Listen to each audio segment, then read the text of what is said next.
Well, good evening. Welcome to our Friday night Bible study. This will be for Friday, January 17th. Is that right? 2025, yes. And it'll be our third Friday night in January. The month is now a little over half gone. The halfway point was noon yesterday. And so we're just prepared to move forward with this. And there is something that I've been meaning to show you for at least 2 weeks that I skipped it. In other words, all the times in January. And that is my Christmas present. And no, that's not it. That's just part of it. That's a little, supposed to be a piano bench that was part of it. You can see that this is made from extra thin plywood that has been etched. I don't know, can you see the pattern on it? It's been etched with laser, both etched and cut with laser.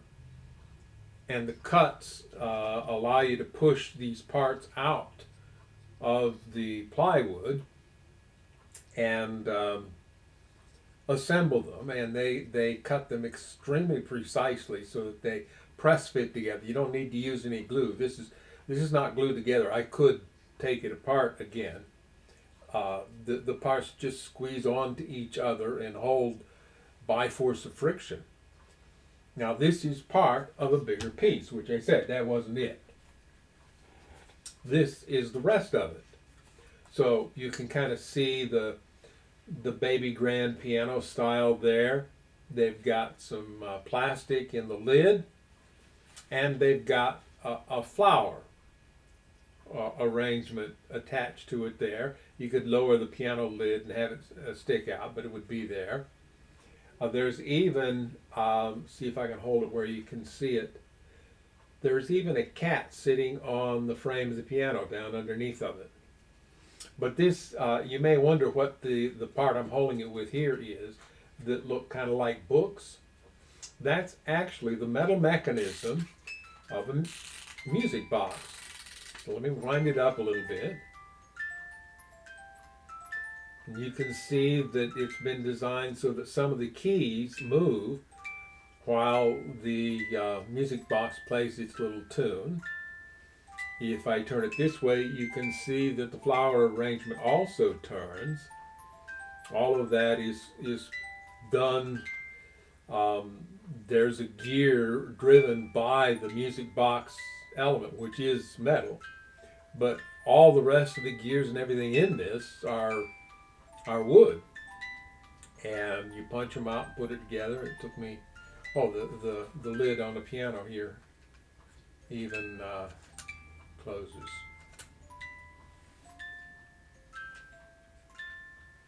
The music is the Pachelbel Canon in D, and took me probably 10 hours or so to get everything punched out and put together there and have it working like that. So that was my Christmas present. I intended to show it off and got caught up with other things. Now, we did talk last week about the fires in Southern California. Further information has arrived. There were deaths in those fires. I just saw a story saying that one of the houses that just barely escaped the fire got broken in half later because of a landslide. So the house ended up being destroyed anyway. And there's a lot of information and social media content available about what's been going on there. I did want to clarify something that I said because, I have a tendency to kind of ramble as I introduce these things, and sometimes, well, most of the time, I haven't really thought through carefully what I plan to say. It's not written like we do with the sermon presentations, so things may not come out real clearly. I talked about praying for the people of Southern California, and I said something along the lines of whatever good that will do. And I want it to be clear that I'm not expressing doubt in God's ability. However, we do teach in this group that we want to reach a relationship with God that is not exchange based, where we are not trying to manipulate God. So when we pray for somebody, we shouldn't think that just because we pray, now God's obligated to do something for us. And I think that's what I was trying to say, and it didn't come out exactly right. What praying for the people of Southern California will do, and why we should do it, is it demonstrates and affirms in ourselves our concern for people who are having a rough time in this life. We're showing that we care. When we bring these matters to God in prayer, we're telling God we care about these people. We want to see good things happen in these people's lives. We want to demonstrate our love for them. And for that reason, then, we pray for people all around the world, the people in Ukraine, the people in the Gaza Strip, the people in Israel, because they're facing problems too. And perhaps some of their reactions aren't the best, but we show concern and care for all these people when we bring them up to God in our prayer life. So I wanted to clarify what may have sounded a little doubtful or even skeptical in what I had to say last week. So, having got that out of the way, and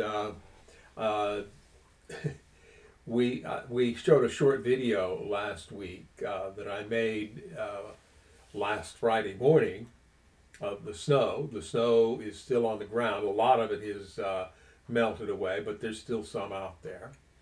And I see in the news that we're expecting another polar event with very cold weather, so cold, in fact, that the inauguration next week will be held indoors, not outdoors, because of how cold they expect it to be. Of course, one of the classic pictures from the inauguration 4 years ago was that of Bernie Sanders with his big heavy mittens on, sitting in the crowd. Well, I don't know. I think he was out away from the crowd a little bit, but at any rate, where he was, that was a kind of a off-used in memes photograph of Bernie Sanders with his mittens on, because in even Washington D.C., which is somewhat to the south, kind of a compromise between the south and the north, in January it can be cold. We talk about molasses in January when somebody's being particularly slow, because January is usually considered the coldest month of the year, and so that's when the molasses would be slowest. Anyway, so that's what's coming up. It's been cold here. We can expect it to be cold probably next week as well. So that's just how life is. You take what comes, you adapt to it as best you can, and you go about your life. Now, we are likely, even possibly tonight, to reach the portions of the book of 1 Samuel that are most interesting to me. I think I mentioned that last week, that those of you who know us well enough will know why I find this book and the next one to be so fascinating. So I think we're ready to go ahead and start. My wife is asleep, and I don't know if she must sleep clear through, She has her phone with her. She can call in if she wakes up while we're doing this. So let's bow our heads and we'll begin. Our Father in heaven, we thank you for all your blessings. We thank you that you have shown watch, care, mercy, and love to literally millions of people in this world. And we shudder to think how terrible life might be if you hadn't set limits and told the sea, or your enemy, hitherto shalt thou come, but no further. And we're grateful for your goodness, your kindness, and love. We want to begin to reflect your character in our own lives, and as we open the written word, we want the Holy Spirit to be part of our discussion and to dwell in each heart so that each person might receive the blessing you intend. We ask this in Jesus' name. Amen. So, we got to the end of 1 Samuel chapter 10, and we noticed that this version included a little bit out of a few manuscripts about what Nahash, king of the Ammonites, had been doing. Most versions don't include that, and so the first we hear about Nahash is right here as we start chapter 11. Now, they put in here about a month later, and they note that that's in the Greek version and in a particular Dead Sea Scrolls manuscript that most of the Masoretic text does not include this phrase about a month later. Now, a month later than what? Well, we need to recall, and I looked it up in the King James and was a little bit surprised by what I read, but then I looked it up in a Bible dictionary and it clarified it. What the King James says there at the end of chapter 10, verse 27, but the children of Belial said, how shall this man save us? And they despised him and brought him no presents, but he held his peace. Now, the Hebrew word Belial, because that's essentially a transliteration, the King James translators actually treated it as if it were a name and gave a transliteration rather than an actual translation of it. The word means foolish, worthless, lawless, and it is a term that was used in Judges in the story of the men of Gibeon. They were called sons of Belial. That was just the Hebrew way of expressing people who were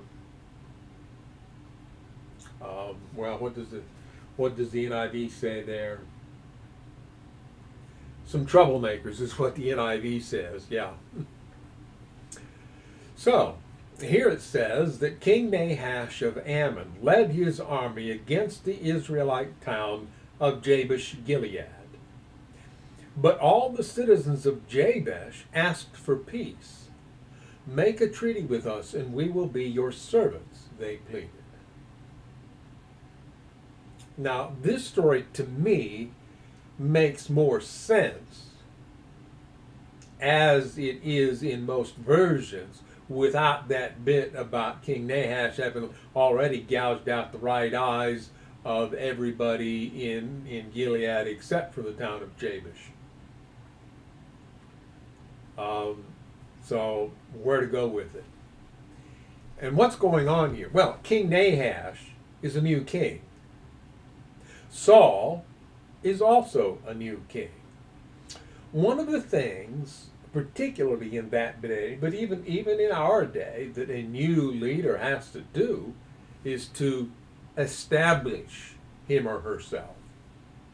Back in those days, of course, it was always himself, but to establish your rule, you had to demonstrate that you had the intestinal fortitude, if you wish, and you had the bravery and the commitment to do what you needed to do as the leader. As we read on through these books and into the books of Kings, as we have them in the English version, we're going to see what various people did to establish themselves as the ruler of the kingdom. In Solomon's case, it involved a number of executions. So here's King Nahash seeking to establish himself as a viable and valuable ruler of the people of Ammon. And so he is leading their army against Israel. And in particular, the Transjordan tribes. Jabesh Gilead is part of Gilead, which is the Transjordan territory. That part of the land that the Israelites got before they crossed the Jordan, and which was given to Reuben, Gad, and the half-tribe of Manasseh. So, now the Nahash has led his army against this town. They've asked for peace. And so Nahash says, all right, but only on one condition. I will gouge out the right eye of every one of you as a disgrace to all Israel. In other words, in those days, often a king was recognized by the violence he was willing to deal out to other people.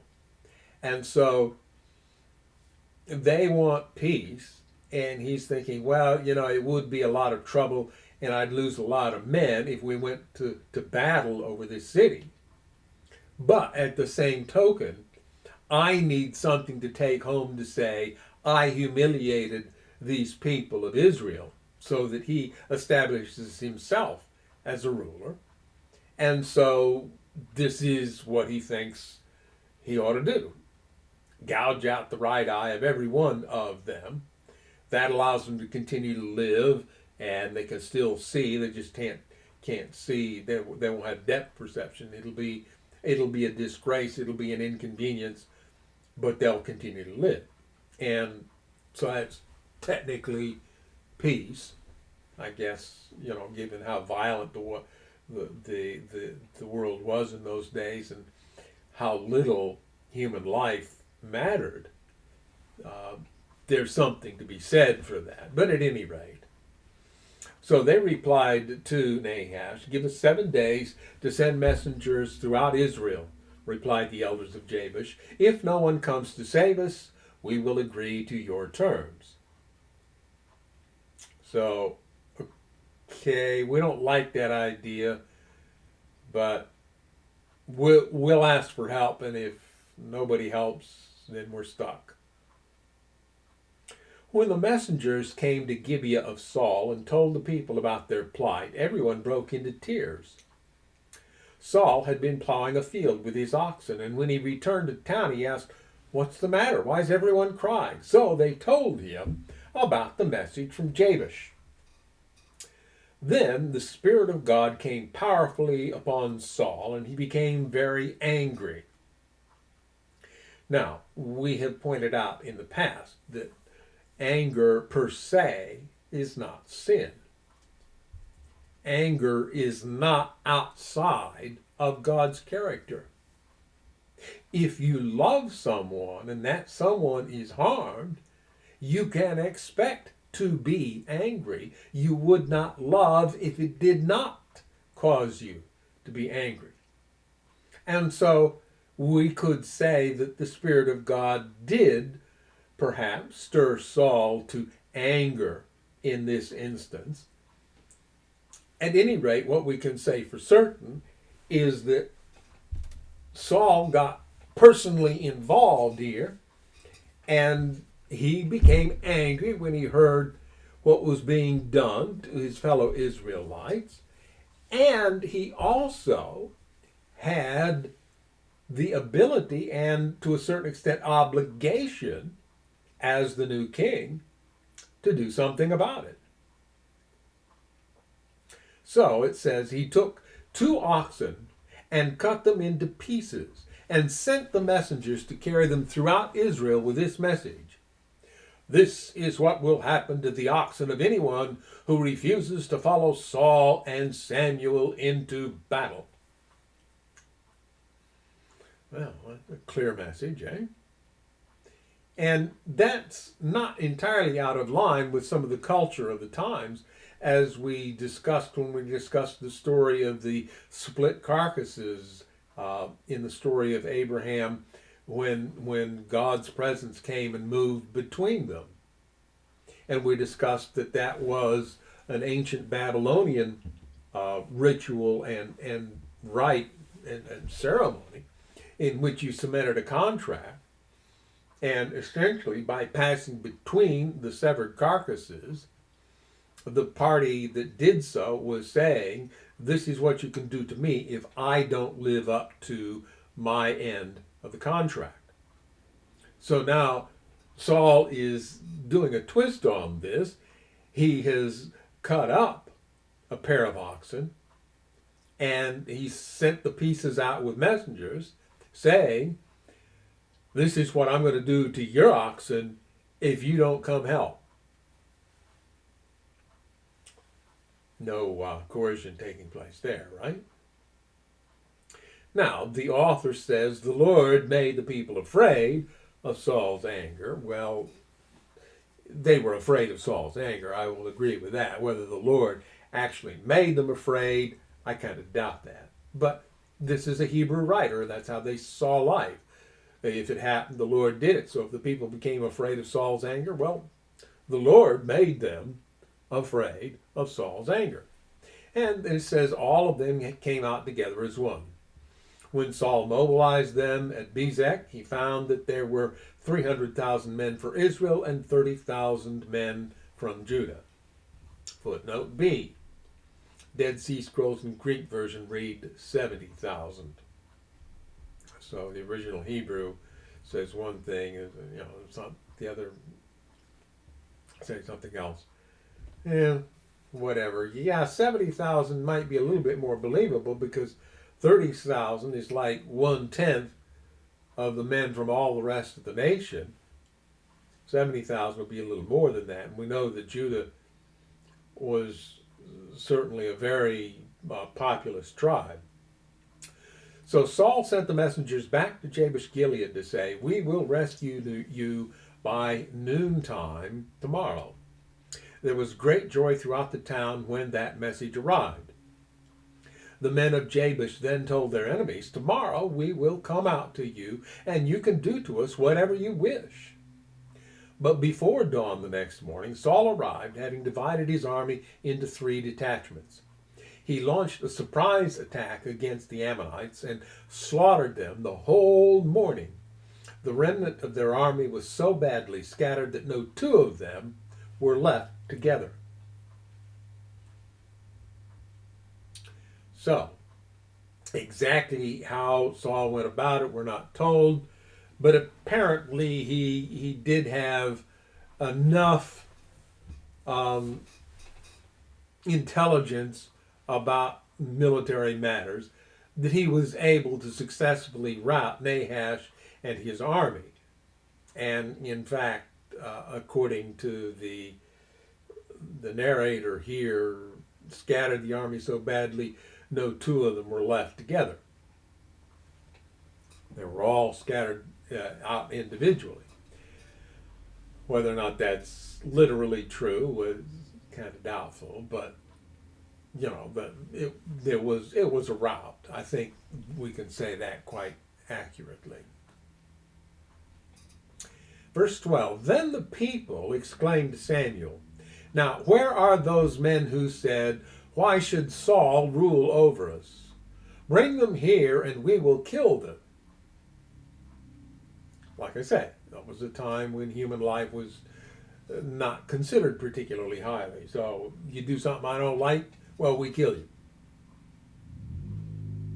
But Saul replied, "No one will be executed today, for today the Lord has rescued Israel. Now, this is a fascinating portrait, and I'd like to talk just briefly about what's going on here. Saul went out with his dad's servant to look for the donkeys. They didn't find them. They came back. They talked to Samuel. Samuel said, "Take it easy. The donkeys have been found. Your dad's looking for you now. But I have something to tell you." And so then he sent the servant on ahead, and he anointed Saul to be king over Israel. Saul then went home. The people all came to Gilgal for this meeting to demand a king, and the lots were cast, and Saul was chosen, but then they couldn't find him. He'd run off and hid among the luggage. Even after he was named king, when the troublemakers said, "We don't want this man to rule over us," he was silent about it. He didn't make a big fuss. In fact, he went home and he went back to work in his father's fields. So when the news came from Jabesh Gilead about the threat of Nahash the Ammonite, he was plowing the field with oxen. And, of course, we just read what happened in that case. Now, he has successfully routed Nahash, and we're going to see, as we read on here, that this will establish him as king over Israel. And the people are saying, we want to get rid of these people who said they didn't want Saul to rule over us.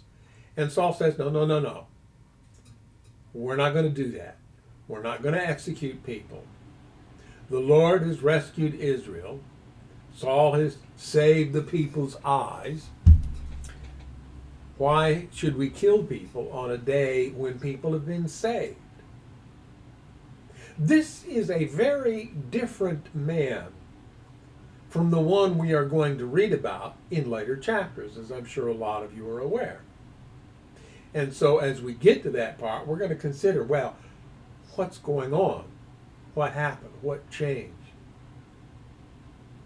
Here is a humble man who hid when they were going to name him as their king, who remained quiet when they opposed him, and who now steps in to save those who opposed him, and saying, look, this is a day for rejoicing. Let's not mess it up with executions. And then Samuel said to the people, "Come, let us all go to Gilgal to renew the kingdom." So they all went to Gilgal, and in a solemn ceremony before the Lord, they made Saul king. Well, they'd already done that, but now they're doing it again. They're confirming it. They're recognizing what Saul has done to establish himself as their king. And it says then they offered peace offerings to the Lord, and Saul and all the Israelites were filled with joy. So now we have this victory celebration, renewal of the vows to honor the king, Saul, and everybody's happy. So we go on. Then Samuel addressed all Israel. "I have done as you asked and given you a king." Now we may have mentioned this before, but I want to mention it again just so we're clear. Remember that Eli's sons, that's another place where the term Belial is used in the King James Version to describe Eli's sons. Eli's sons were misbehaving and abusing their office and abusing the people of Israel who came to Shiloh to worship. And Eli chided with them. He didn't let it go. He said, you shouldn't be doing this. But when they refused his instruction, when they wouldn't listen to his admonition, he just sat back and didn't do anything.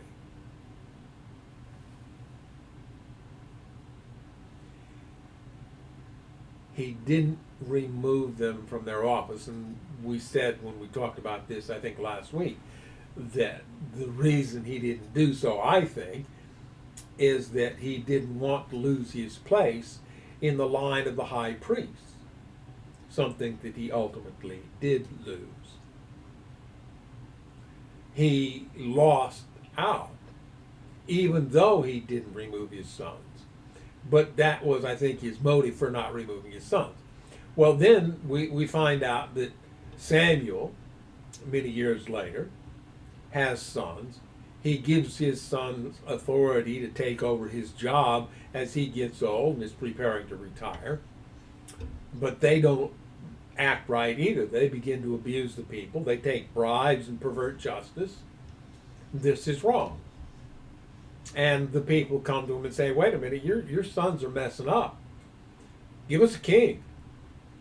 Well, Samuel knows God doesn't want them to have a king, but he doesn't let his sons keep doing what they're doing. He names Saul as their king, despite his misgivings, so that his sons don't get to continue their misbehavior and to abuse the people with their misbehavior. So, now Samuel addresses all Israel. He says, I've done as you asked and given you a king. Your king is now your leader. I stand here before you, an old, gray-haired man, and my sons serve you. I have served as your leader from the time I was a boy to this very day. Now, testify against me in the presence of the Lord before his anointed one. Whose ox or donkey have I stolen?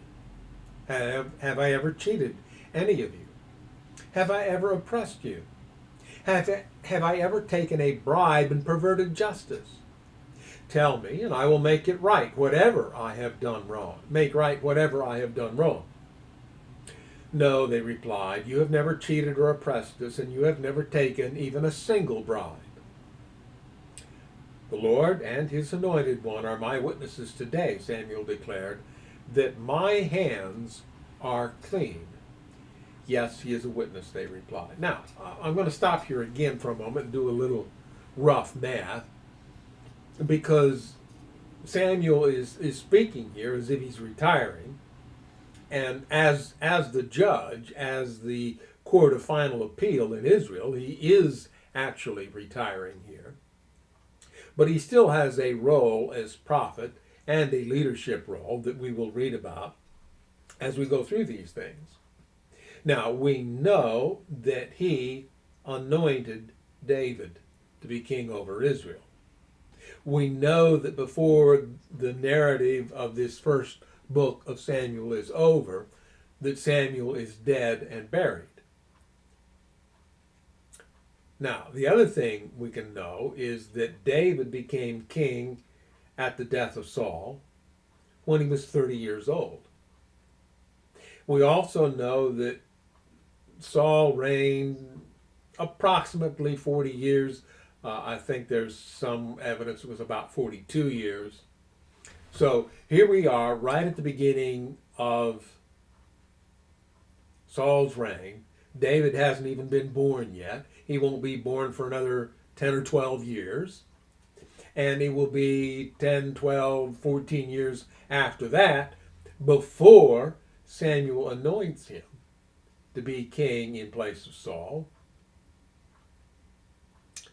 So, yeah, Samuel has, what, 25, 30, at least 30 more years left, probably, given this information. I mean, 10 years to David, another 10 years, that's 20, and then however long he lived after that. So, yeah, 30 at least.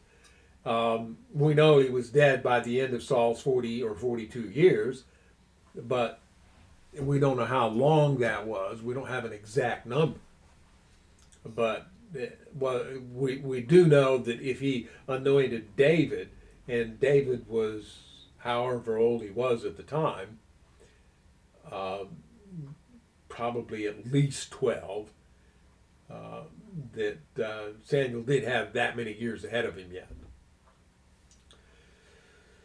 So, the Lord and his anointed one, in other words, God and Saul, are my witnesses today, Samuel declared, that my hands are clean. Yes, he is a witness, they replied. It was the Lord who appointed Moses and Aaron, Samuel continued. He brought your ancestors out of the land of Egypt. Now stand here quietly before the Lord as I remind you of all the great things the Lord has done for you and your ancestors. When the Israelites were in Egypt and cried out to the Lord, he sent Moses and Aaron to rescue them from Egypt and to bring them into this land. Footnote A under the word there. When Jacob was, well, Jacob's another term for Israel, so often they're changed, and sometimes it refers to the individual patriarch, sometimes to the nation. But in this case, I think it's pretty clear. When Jacob was in Egypt, that's referring to the nation. He cried out to the Lord because Jacob was actually carried back and buried in Israel before all this happened. So when the Israelites cried out to the Lord, Jacob was dead. So clearly it's referring to the nation. But the people soon forgot about the Lord their God. So he handed them over to Sisera, the commander of Hazor's army, and also to the Philistines and to the king of Moab, who fought against them. Then they cried to the Lord again and confessed, "We have sinned by turning away from the Lord and worshiping the images of Baal and Ashtoreth. But we will worship you and you alone if you rescue us from our enemies." Exchange relationship here. Okay, well, we know you want us to worship you and you only, and we'll do that if you help us out. I'm missing something here. Huh? I set it down. Oh, I set it down over there. That's where. You've heard of foxhole religion. You know, soldiers making deals with God. I'll do this, that, and the other thing if you get me through this. And some of them may in fact carry them out and may in fact become better people as a result of that. But Jesus was quite clear. God sends his rain on the just and the unjust. He makes the sun shine on the evil and the good both. You don't have to promise things to God to get his favor and blessing. And it doesn't really increase your chances. I mean, if you make a promise to God and you keep it, it might be good for you. It might make you live a better life. But you're not manipulating God in the process. So here we read about, and Samuel's talking about the history of the people of Israel, saying, "We'll worship you and you alone if you'll rescue us from our enemies." Well, that didn't really happen. Then the Lord sent Gideon, Bedan, Jephthah, and Samuel to save you, and you lived in safety. Now, Gideon and Bedad, all but Jephthah have footnotes there, so let's look and see what they say. The Hebrew says Jerubbaal, which was another name for Gideon, as we know.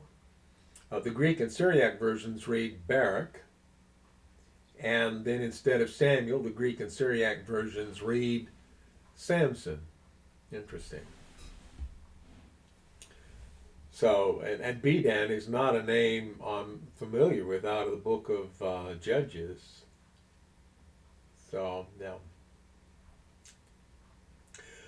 But when you were afraid of Nahash, the king of Ammon, you came to me and said that you wanted a king to reign over you, even though the Lord your God was already your king.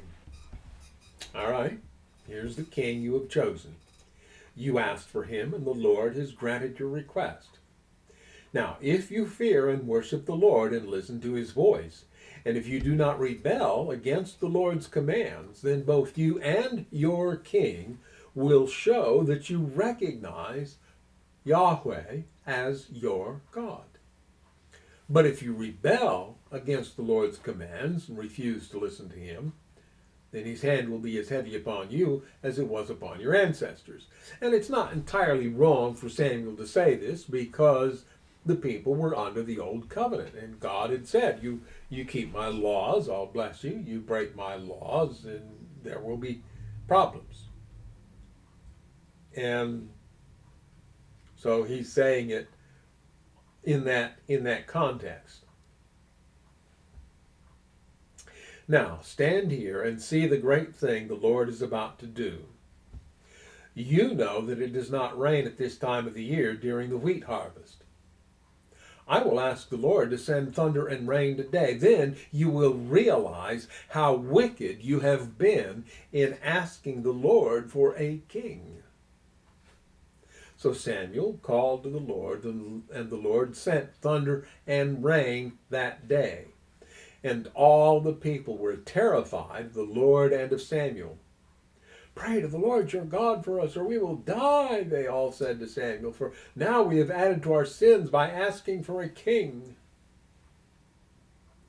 Don't be afraid, Samuel reassured them. You have certainly done wrong, but make sure now that you worship the Lord with all your heart, and don't turn your back on him.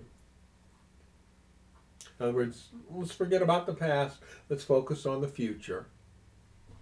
You made a mistake in the past. God's willing to let that go. Let's focus on the future. Commit yourself to him and stick to it.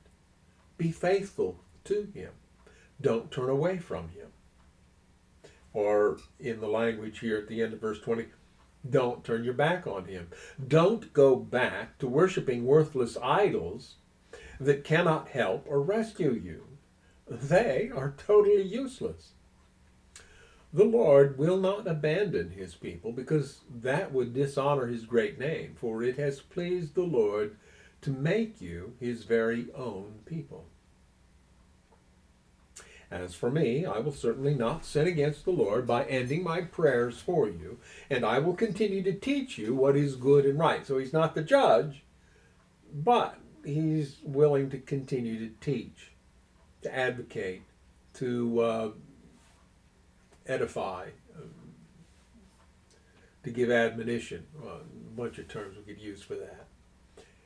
I'll be your preacher. I'll be your spiritual leader even still. I'll teach you what is good and right. But be sure to fear the Lord and faithfully serve him. Think of all the wonderful things he has done for you. But if you continue to sin, you and your king will be swept away. And again, he's speaking under the old covenant. So when he says, if you continue to sin, you and your king will be swept away, that's part of the terms of the old covenant the people have agreed to. So he's just reminding them of that. Chapter 13. Saul was 30 years old when he became king, and he reigned for 42 years. That's where I got the 42. I didn't realize it was right there. We were about to read it. Now, that's as in a few Greek manuscripts, the number is missing in the Hebrew. Reign, ... and 2, the number is incomplete in the Hebrew. Compare Acts 13:21. In other words, in the Hebrew, it might clarify that if I look at that in the NIV, because I recall they have I think a slightly clearer footnote about that.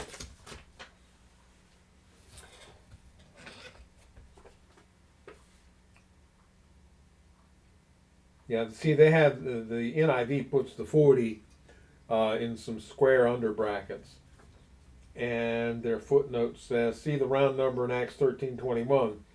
The Hebrew does not have the 40. The round number in Acts is the 40. So the translators insert the 40 here for 42, even though the Hebrew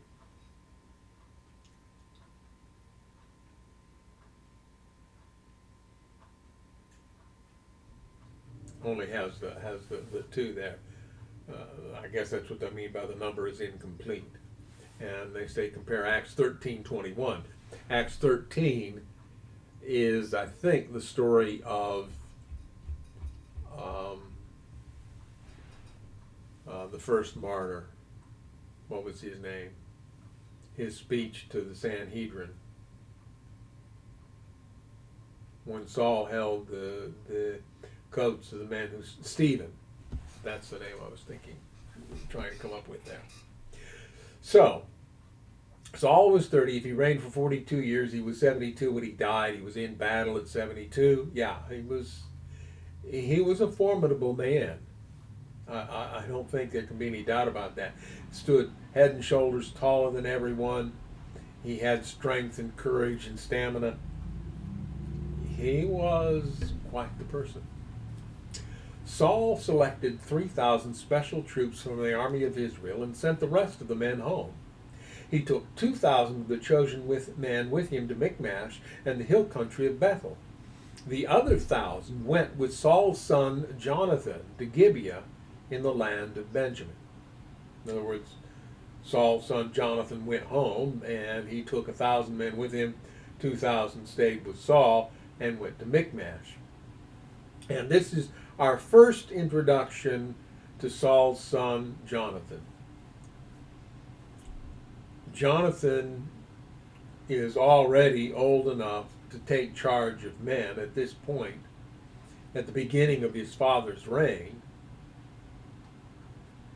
However, if he was only 30, Jonathan would have been, well, let's say Saul had a child at the young age of, say, 14 or 15. Then at 30, Jonathan would have been 14 or 15, and okay, ready to take charge of 1,000 men and lead them back home to Gibeah. Okay, it sort of makes sense. But then that also means that Jonathan would have taken over as king at the age of, what, 55 or so? Furthermore, recall that David hasn't yet been born, won't be for another 10 years or so. So if Jonathan's already 15, and then there's 10 more years before David's born, that puts a gap of like 25 years between Jonathan and David. And I mention that simply because in future we're going to see the relationship between the two, which became quite close.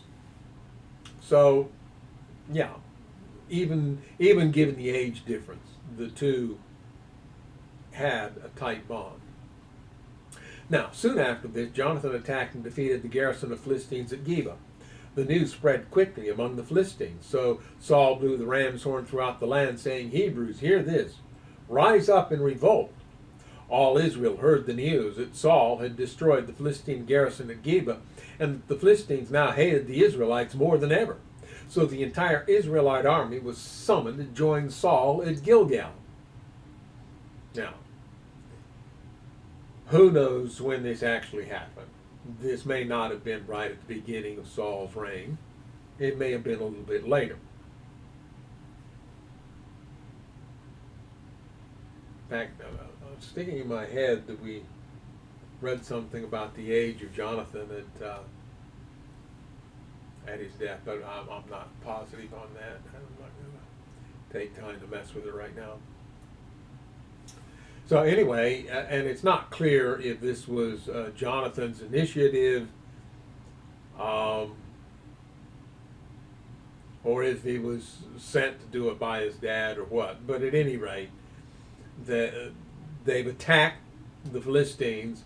Now the Philistines are mad, and Saul says, "Listen, we got a problem here. We need to get the army together and deal with it."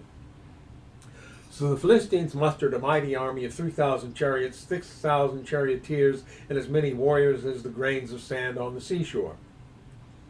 They camped at Michmash east of Bethaven.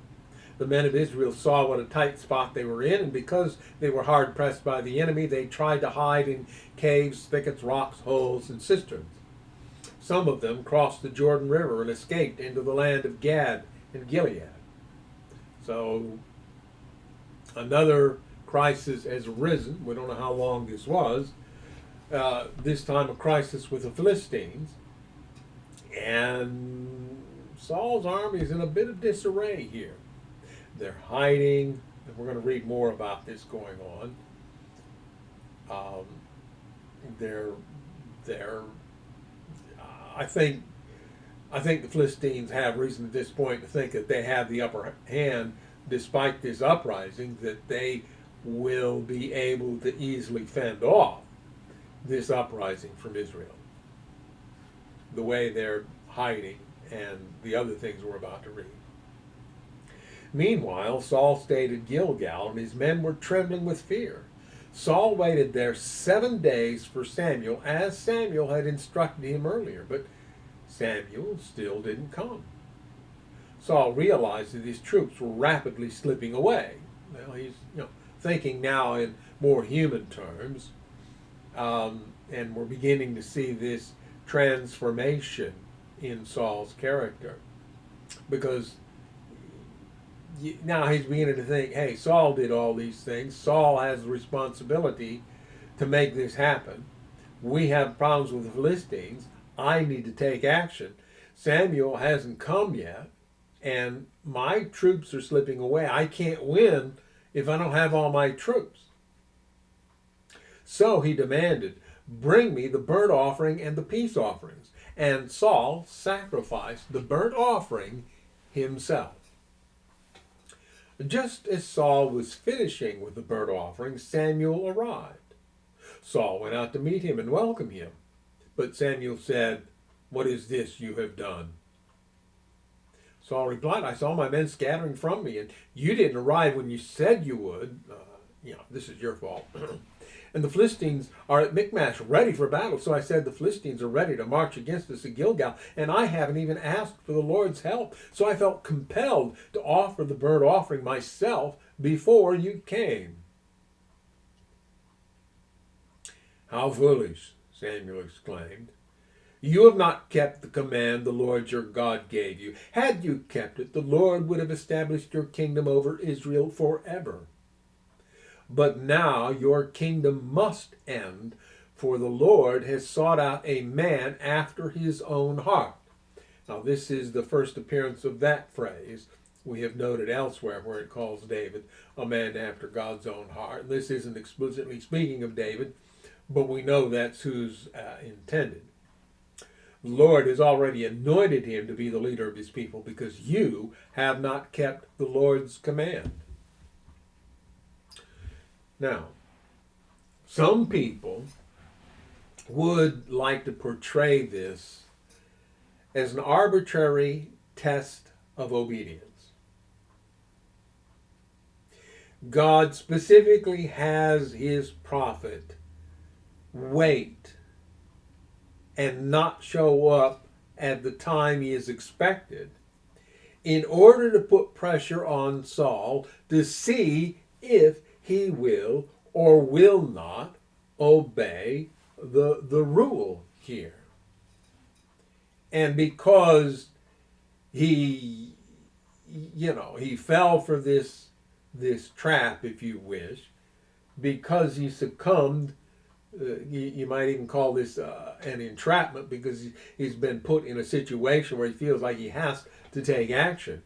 And now he's being called out for the action that he took. I'm going to tell you that's not God. God isn't waiting in hiding, trying to trap you. He doesn't engage in entrapment, trying to find a reason so he can condemn you. Did Samuel do that? Well, yeah, he might have. But here's a possibility of what the real issue is. Saul is the king. The king and the priest are separate offices. Now, we know that Samuel was not one of the priests. He was from the tribe of Ephraim. He served as a servant to Eli, and he did serve in the house of God, but he wasn't a priest. And he's not now a priest. However, now that he's retired from being the judge, he apparently is authorized to officiate at a burnt offering. Whereas Saul, as the king, as a strictly civil agent, is not authorized. And some people interpret God's rejection of Saul here as a reassertion of the principle of the separation of church and state. Saul represented the state, the civil authority. Samuel represented the religious authority and the priesthood, even though he wasn't himself a priest. For Samuel, as a prophet, to offer a burnt offering would have been acceptable, but for the king, as the civil leader, to do so was not appropriate. That's an interpretation that you could put on this. At any rate, Samuel, for whatever reason, chews Saul out and tells him that your kingdom is going to end because you haven't obeyed, and the Lord has already chosen somebody else to lead his people because you didn't obey. Samuel then left Gilgal and went on his way, but the rest of the troops went with Saul to meet the army. They went up from Gilgal to Gibeah in the land of Benjamin. When Saul, footnote D for that, as in the Greek version, the Hebrew reads, Samuel then left Gilgal and went to Gibeah in the land of Benjamin. Okay, so somebody went to Gibeah, whether it was Samuel or whether it was Saul in the army. When Saul counted the men who were still with him, he found only 600 were left. Remember, he started out with 2,000, and Jonathan had 1,000. Saul and Jonathan and the troops with them were staying at Gibeah in the land of Benjamin. The Philistines set up their camp at Michmash. 3 raiding parties soon left the camp of the Philistines. One went north toward Ophrah in the land of Shual. Another went west to Beth Horon. And the third moved toward the border above the valley of Zeboim near the wilderness.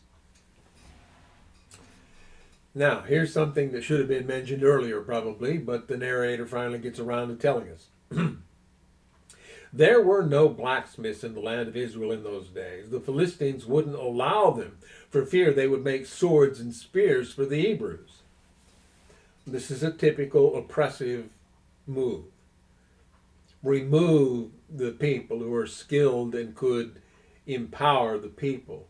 Remove them from the society, so the society is now rendered impotent. And so in this case, they're preventing any blacksmiths from operating amongst the Hebrews. So whenever the Israelites needed to sharpen their plowshares, picks, axes, or sickles, they had to take them to a Philistine blacksmith. The charges were as follows: 1/4 of an ounce of silver for sharpening a plowshare or a pick, and 1/8 of an ounce for sharpening an axe or making the point of an ox goad. So on the day of the battle, none of the people of Israel had a sword or spear except for Saul and Jonathan. The pass at Michmash had meanwhile been secured by a contingent of the Philistine army. So we just got this little bit thrown in, but that's part of the disadvantage that Saul faces. He's losing his men. None of his men have arms. They haven't been allowed to because the Philistines have been able to oppress them so severely. And there's some few footnotes here, as in the Greek version. The Hebrew reads, or plowshares, and then 1 pim or 8 grams, and the Hebrew is 1/3 of a shekel or 4 grams. So a pim was apparently 2/3 of a shekel. And looking at how much time we have left, well, we have quite a bit of time left, so let's keep moving.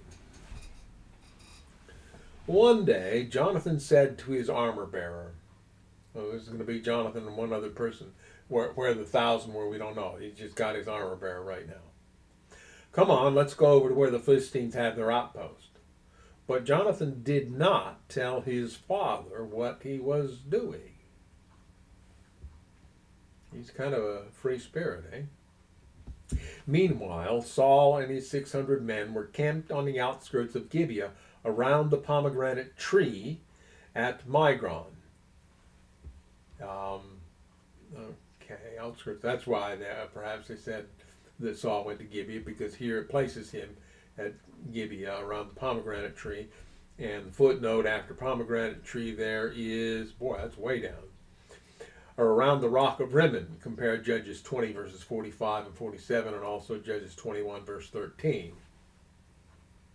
So the different ways of translating the Hebrew, coming up with different approaches to this.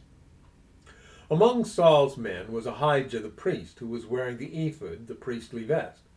Ahijah was the son of Ichabod's brother Ahitub, son of Phinehas, son of Eli, the priest of the Lord who had served at Shiloh.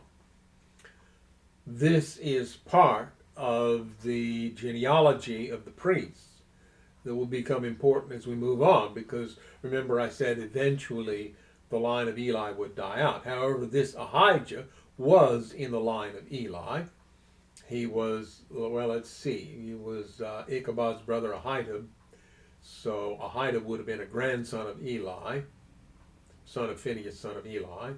And so this Ahijah would have been a great-grandson of Eli.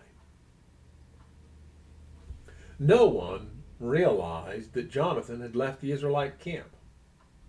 To reach the Philistine outpost, Jonathan had to go down between two rocky cliffs that were called Bozez and Seneh. The cliff on the north was in front of Michmash, and the one on the south was in front of Geba. "Let's go across to the outpost of those pagans," Jonathan said to his armor-bearer. "Perhaps the Lord will help us, for nothing can hinder the Lord. He can win a battle whether he has many warriors or only a few." And now we're seeing a difference between Jonathan and his father. Just a few days earlier, his father disobeyed Samuel and offered the burnt offering because he was afraid of losing more men. He'd already lost, 1,400 at least? He didn't want to lose more. He offered the sacrifice. But Jonathan says, God can win the battle with many warriors or with only a few. It doesn't matter to him. So Jonathan is taking a much more trusting approach here. "Do what you think is best," the armor-bearer replied. "I'm with you completely, whatever you decide." "All right then," Jonathan told him. "We'll cross over and let them see us. If they say to us, 'Stay where you are or we'll kill you,' then we will stop and not go up to them. But if they say, 'Come on up and fight,' then we will go up. That will be the Lord's sign that he will help us defeat them." When the Philistines saw them coming, they shouted, "Look, the Hebrews are crawling out of their holes." Remember, the men had all been hiding wherever they could find a place to hide, frightened to death of the Philistines. Then the men from the outpost shouted to Jonathan, "Come on up here and we'll teach you a lesson." Yeah, very, very human taunt there, isn't it? "Come on, climb right behind me," Jonathan said to his armor-bearer, "for the Lord will help us defeat them." So they climbed up. They're climbing up a cliff here, using hands and feet, and the Philistines fell before Jonathan, and his armor-bearer killed those who came behind them. They killed some 20 men in all, and their bodies were scattered over about half an acre.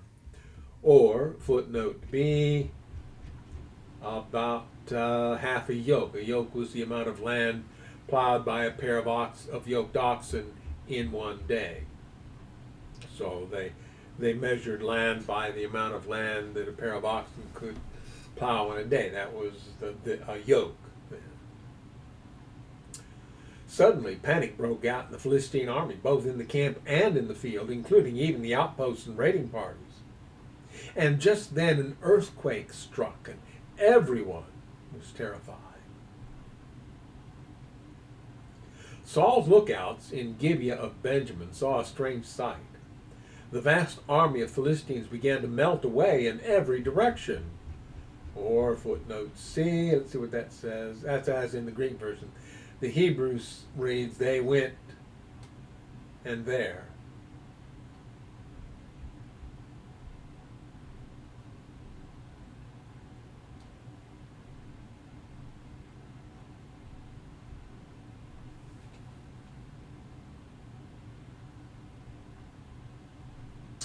Okay, that was okay. They went in there, okay. So melt away in every direction, whatever. The point is, Saul's lookouts realized that the Philistines were beginning to retreat. Call the roll and find out who's missing, Saul ordered. And when they checked, they found that Jonathan and his armor bearer were gone. Now, why is this Saul's first reaction? Your enemy has begun a retreat, and you're anxious to find out who did it. Because that's the only reason I can find for him finding out who's missing. I mean, obviously he believes someone's missing, and it's pretty clear he believes that they're the responsible for this retreat of the Philistines. But why is this important to him? Wouldn't he rather be taking advantage of the opportunity that's being presented? Then Saul shouted to Ahijah, bring the ephod here, for at that time Ahijah was wearing the ephod in front of the Israelites. Footnote D on that. Ahijah was probably serving as high priest at that point in time. As in some Greek manuscripts, the Hebrew reads, bring the ark of God, for at that time the ark of God was with the Israelites. Well, the ephod, the ark of God. The point is, Saul is wanting some divine assistance, and he's calling for a divine symbol to be brought in. But while Saul was talking to the priest, the confusion in the Philistine camp grew louder and louder. So Saul said to the priest, never mind, let's get going. Well, finally a little bit of common sense kicks in, and he said, okay, well, we've got an advantage here. We need to take it and not get involved with all this other falderall. The Hebrew says, withdraw your hand. Okay, well. Then Saul and all his men rushed out to the battle and found the Philistines killing each other. There was terrible confusion everywhere. Even the Hebrews who had previously gone over to the Philistine army revolted and joined in with Saul, Jonathan, and the rest of the Israelites. Likewise, the men of Israel who were hiding in the hill country of Ephraim joined the chase when they saw the Philistines running away. So the Lord saved Israel that day, and the battle continued to rage even beyond Beth-aven. Now, just to summarize what's happened so far. There's a confrontation between Israel and the Philistines. The Philistines have been oppressing the Israelites to the point where they haven't let the Israelites have blacksmiths, not even to take care of their implements. So the Israelites were having to pay the Philistines to get their farming implements taken care of.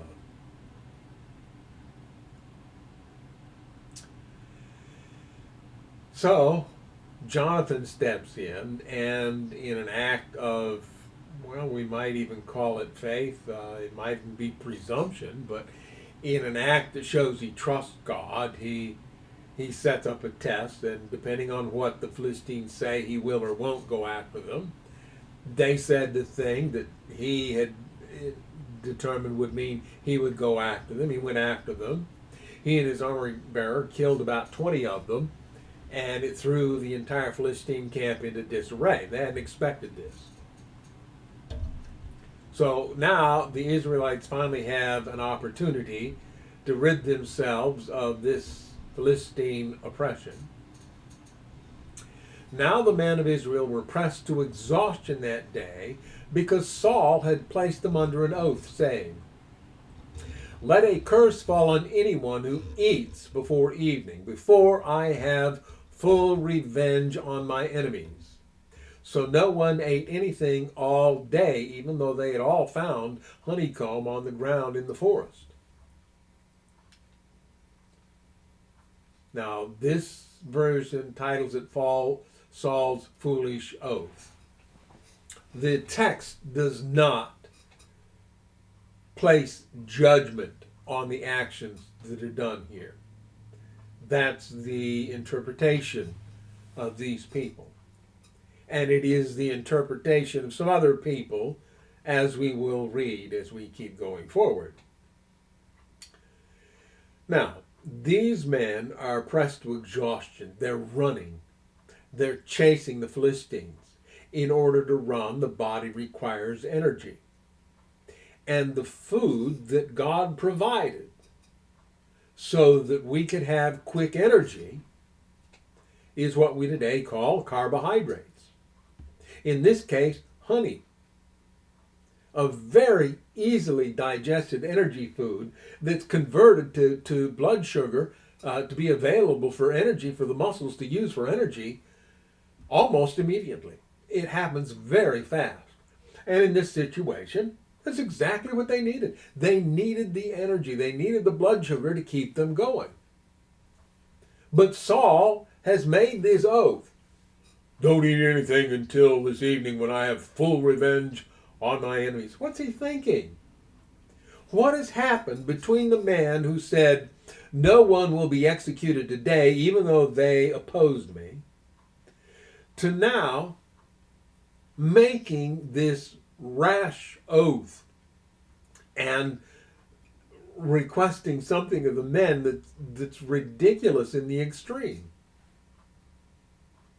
So no one ate anything all day, even though they'd all found honeycomb on the ground in the forest. They didn't dare touch the honey because they all feared the oath they had taken. But Jonathan had not heard his father's command. This is important. He hadn't heard it. And he dipped the end of his stick into a piece of honeycomb and ate the honey. After he had eaten it, he felt refreshed. Well, again, fruits and these high carbohydrate, high sugar foods convert quickly to blood sugar, and if you get that, you get that sugar rush. Now you're energized. You have the energy to keep running. So Jonathan has done a very sensible thing here and eaten this quick energy food at a time when he needs quick energy. But one of the men saw him and said, your father made the army take a strict oath that anyone who eats food today will be cursed. That's why everyone's weary and faint. My father has made trouble for us all, Jonathan exclaimed. A command like that only hurts us. See how refreshed I am now that I have eaten this little bit of honey. If the men had been allowed to eat freely from the food they found among our enemies, think how many more Philistines we could have killed.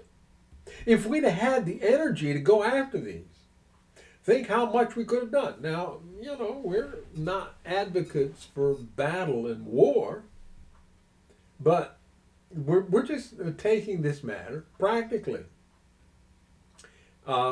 If you're going to get into a battle, you need to have the proper provisions. Jonathan understands that. Why doesn't his father? What's going on here? They chased and killed the Philistines all day from Michmash to Aijalon, growing more and more faint. That evening they rushed for the battle plunder and butchered the sheep, goats, cattle, and calves, but they ate them without draining the blood. Someone reported to Saul, look, the men are sinning against the Lord by eating meat that still has blood in it.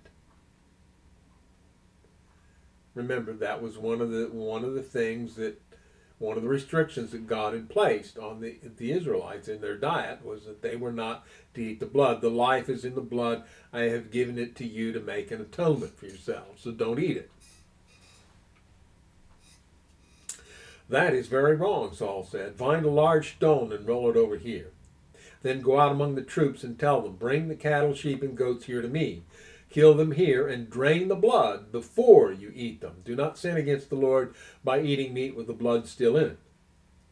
So that night all the troops brought their animals and slaughtered them there. Then Saul built an altar to the Lord It was the first of the altars he built to the Lord. Then Saul said, "Let's chase the Philistines all night and plunder them until sunrise. Let's destroy every last one of them."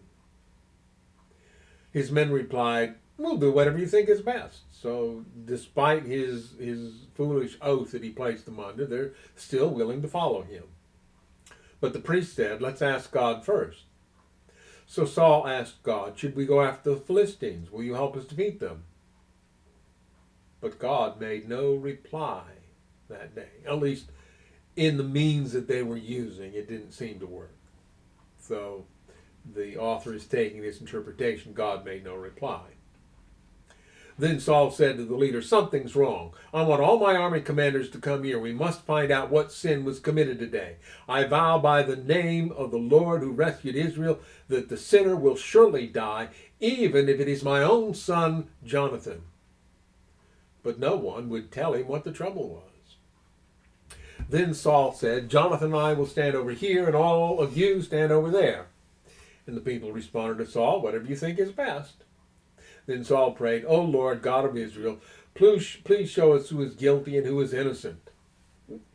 Or footnote G, the Greek version adds, "If the fault is with me or my son Jonathan, respond with Urim, but if the men of Israel are at fault, respond with Thummim." Well, okay.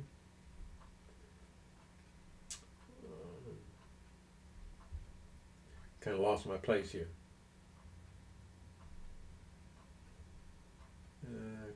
Okay, here we are. All right. So,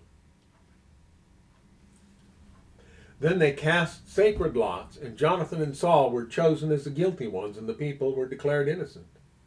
And then Saul said, "Now cast lots again, and choose between me and Jonathan." And Jonathan was shown to be the guilty one. Now, was God in this? Was God in the casting of the lots? I'm not going to say that he was. I'm not going to say that he wasn't.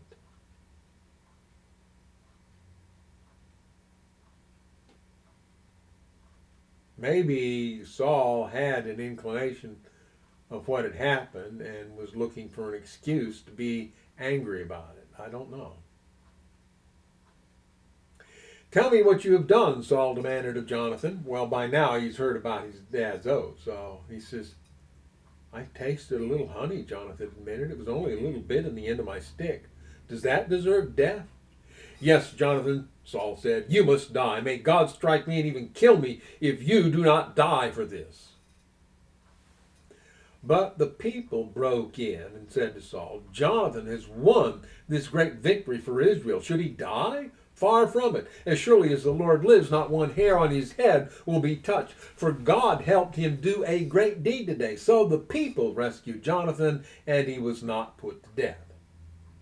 Then Saul called back the army from chasing the Philistines, and the Philistines returned home. Now, I pointed out that bit about Jonathan not knowing about his father's oath at the time he dipped his staff into the honeycomb.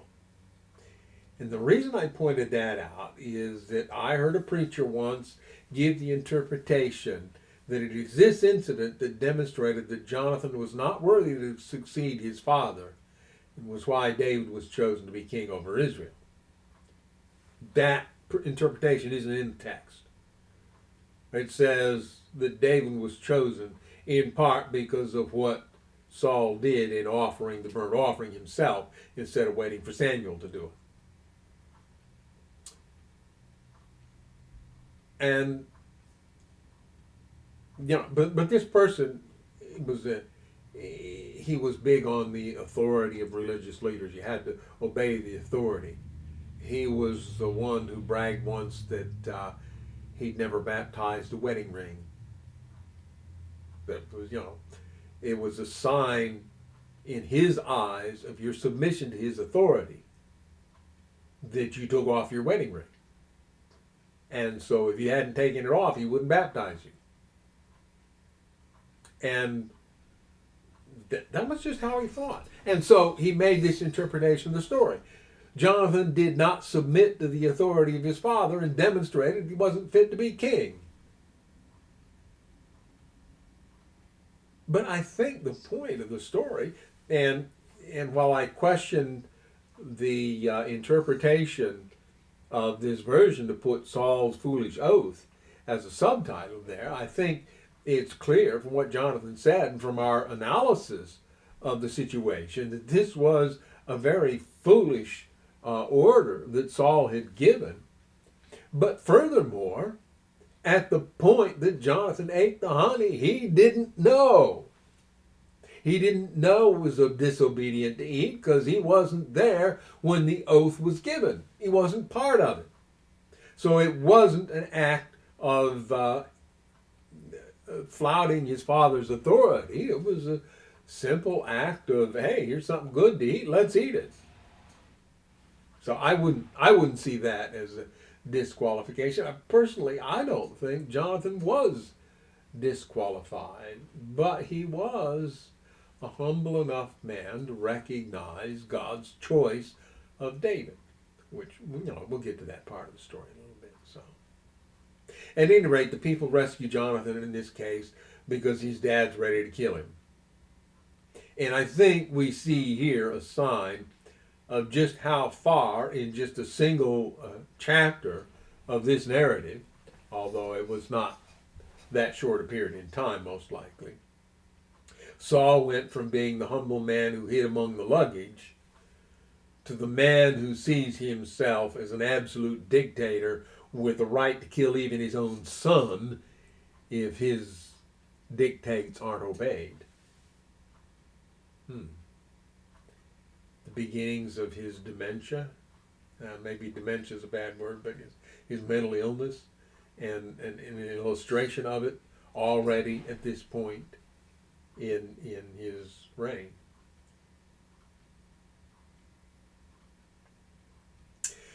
Now, when Saul had secured his grasp on Israel's throne, he fought against his enemies in every direction, against Moab, Ammon, Edom, the kings of Zobah, and the Philistines.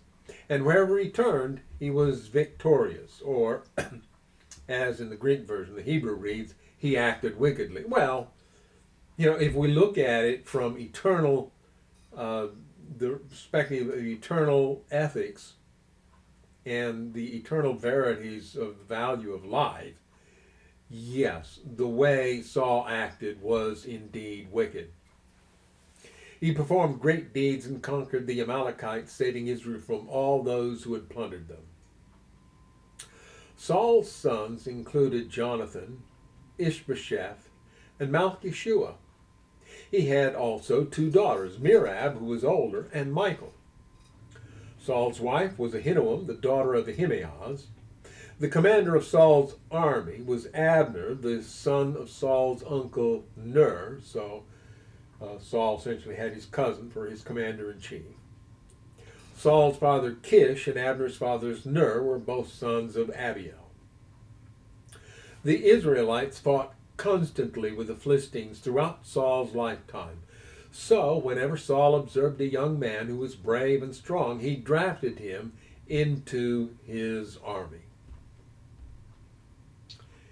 And thus ends what chapter are we in? 14 of 1 Samuel. We probably won't complete the next chapter, but let's go ahead and get started into it. One day Samuel said to Saul, "It was the Lord who told me to anoint you as king of his people Israel. Now, listen to this message from the Lord.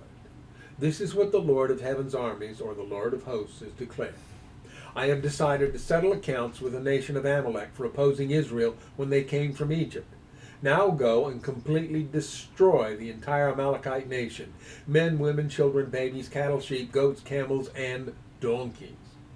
And that footnote A is going to tell us that we're counting the harem, although they don't use that term here. It says the Hebrew term used here refers to the complete consecration of things or people to the Lord, either by destroying them or by giving them as an offering.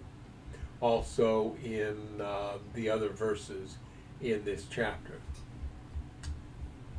Now, this is Samuel speaking. And he says this is what God wants. Does God want genocide? I'm thinking maybe Samuel has stepped a little bit out of line here, but I'll let you decide for yourself on that. At any rate, he's ordering genocide to completely destroy men, women, children, babies, cattle, sheep, goats, camels, and donkeys. Don't leave anything left of them alive, not even their livestock. So Saul mobilized his army at Telaim. There were 200,000 soldiers from Israel and 10,000 men from Judah. Then Saul and his army went to a town of the Amalekites and lay in wait in the valley. Saul sent this warning to the Kenites: "Move away from where the Amalekites live, or you will die with them. For you showed kindness to all the people of Israel when they came up from Egypt." So the Kenites packed up and left.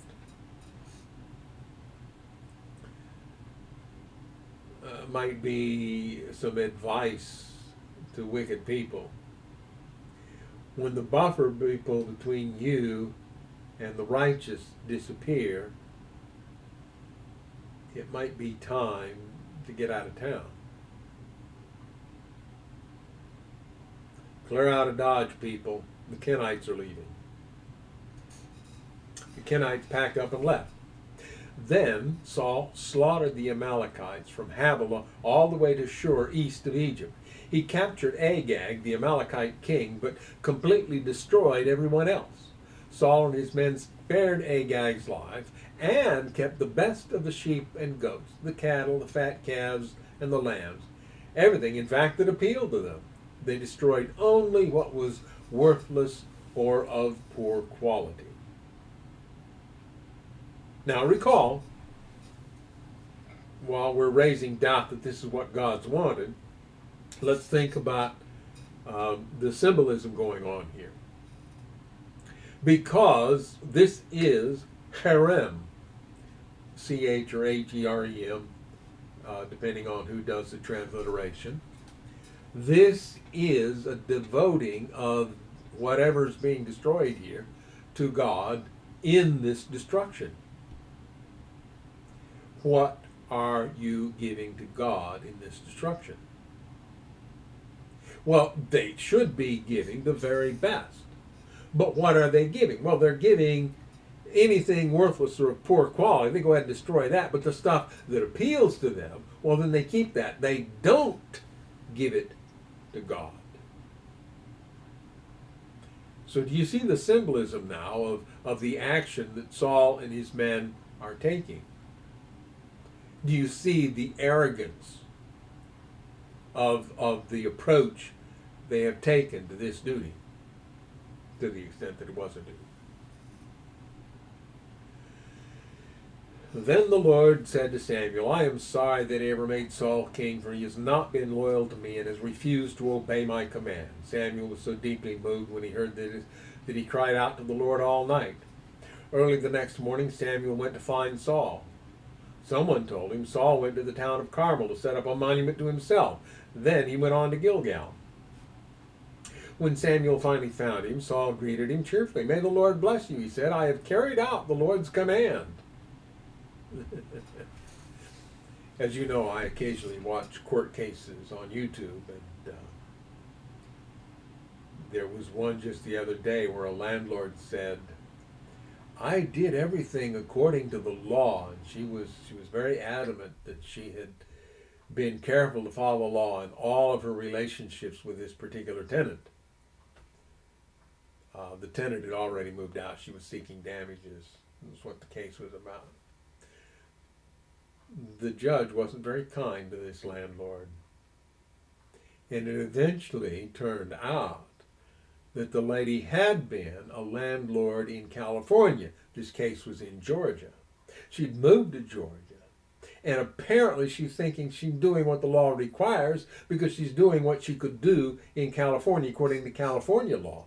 And the judge points out, this isn't California, this is Georgia. The laws are different. So, people will tell the judge, "I did everything I was supposed to do," and the judge finds out they didn't. And this is what we have going on here. Saul runs up to Samuel and says, "Look, I've done everything I was supposed to do." Then what is all the bleating of sheep and goats and the lowing of cattle I hear? Samuel demanded.